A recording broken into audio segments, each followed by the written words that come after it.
Hello বন্ধুরা, তোমরা সবাই কেমন আছো? আমি তো খুব ভালো আছি। অবশ্য গরমে যেরকম থাকা যায়। তারপর আজকে দেখলাম সানডেতে দেখলাম বিকালবেলা বেশ ফুরফুরে হাওয়া দিচ্ছে। তাই আমরা দুজন রেডি হয়ে বেরিয়ে পড়লাম দক্ষিণেশ্বরের উদ্দেশ্যে। প্রথমে আমাদের স্টেশন বিশনপাড়ার থেকে ট্রেন উঠলাম, দমদম নামলাম। দমদম থেকে ডানকুনি লোকাল পেয়ে গেলাম। ডানকুনি লোকালে উঠলাম, উঠে দক্ষিণেশ্বর স্টেশন নামলাম। স্টেশন থেকে এবার হাঁটতে হাঁটতে আমরা চলে গেলাম দক্ষিণেশ্বর মন্দির।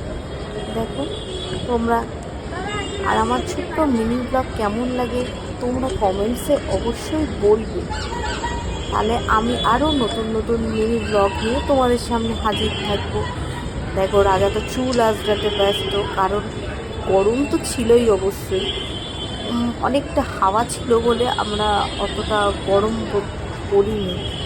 তা আমার তো খুব ভালোই লাগছিল। বিয়ের অনেক দিন পরে, 1 বছর পর মনে আমি আবার দক্ষিণেশ্বর গেলাম। খুব ভালোই লাগছিল। অনেক দিন পরে মা ভবতারিণীর কাছে গেছি।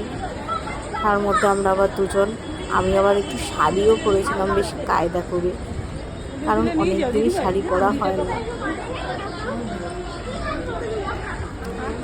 বেশ ভিড়ও ছিল সেদিনকে। দক্ষিণেশ্বর মন্দির প্রচণ্ড ভিড় ছিল, কারণ গরমে কেউ তো এখনও বেরাতেই পারছে না।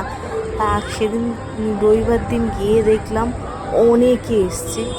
প্রচুর লাইন দিয়ে আমরা পুজো দিতে দাঁড়িয়েছিলাম অনেকটা, কিন্তু আবার লাইনে দাঁড়ানোর সাথে সাথেই দেখলাম আরতি শুরু হয়ে গেল।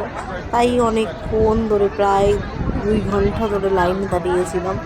তারপর আলটিমেট আমাদের পুজো দিয়ে বেরিয়ে আমরা এবার বাড়ি যাওয়ার উদ্দেশ্যে রওনা দিচ্ছিলাম।